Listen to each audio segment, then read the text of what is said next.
Hello, my name is Karis Coe, and today I will be teaching you about pulmonary tuberculosis.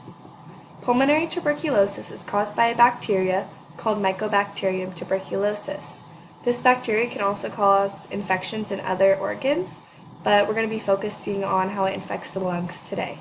So, tuberculosis is a bacterial infection that is transmitted easily, and it's able to spread not only through your lungs but to other organs, as I have previously mentioned. Tuberculosis is a very severe disease or infection, as it is easily spreadable, and so it's infected many people, not only in this nation but worldwide. 2 billion people have been infected with TB, which is a third of the world population. So this is a very, very severe infection, and every year there are about 500,000 new cases, and that is just 500,000 cases of the resistant form of tuberculosis. And by resistant, I mean that it doesn't respond how normal tuberculosis would to medication or treatment such as antibiotics. So rifampin and isoniazid are normal antibiotics that are used for tuberculosis, but when the MDR TB strain is present, it isn't resolved with the treatment, and so it's even more severe, as those patients that have the MDR form of TB have a hard time finding treatment options that are successful for them. The TB is also called a consumption disease, and the history behind consumption is that there are granulomas that form because of the TB, which are like sacs of necrosis in the lungs, and these granulomas can decrease the ability of the lungs to provide oxygen, thus leading to less oxygen in the blood. So this can lead to dyspnea and cachectic, and these are just wasting of the body, atrophy, muscle loss, and difficulty breathing.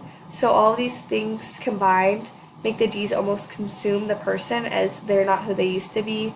They are thinner, they have less oxygen, less energy, and so people that didn't have this disease and didn't have treatment for this disease in past history would die because there was nothing to help heal them from the bacterial infection.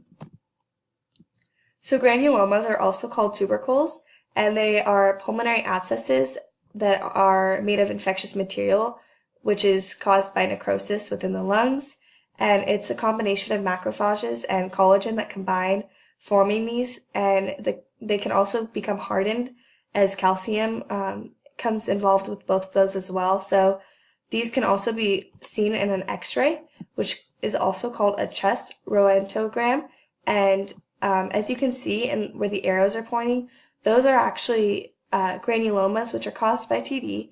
And through chest x-rays, that's one way people can be diagnosed with TB. Other symptoms of TB can be coughing up blood, fatigue, and other pulmonary disorders as well. But there's also other forms of TB, which can be asymptomatic or symptomatic, which is important to know, as people that have asymptomatic TB can later on have active TB without even realizing it. So identifying if you have asymptomatic TB is important, and the Manteau skin test can help identify that. So the skin test is used through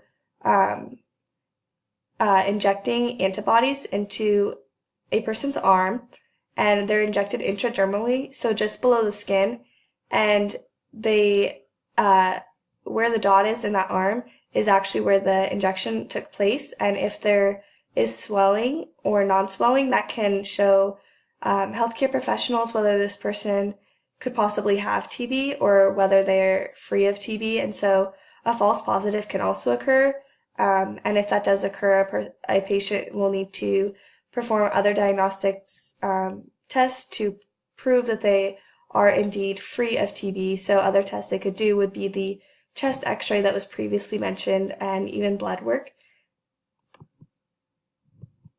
And these are the references, and that is it.